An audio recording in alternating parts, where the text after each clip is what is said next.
Welcome back to another technical deep dive here in the debug zone.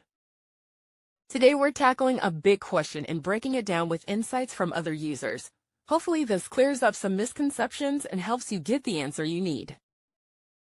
So buckle up, stay a little curious, and let's jump right in.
And that's a wrap.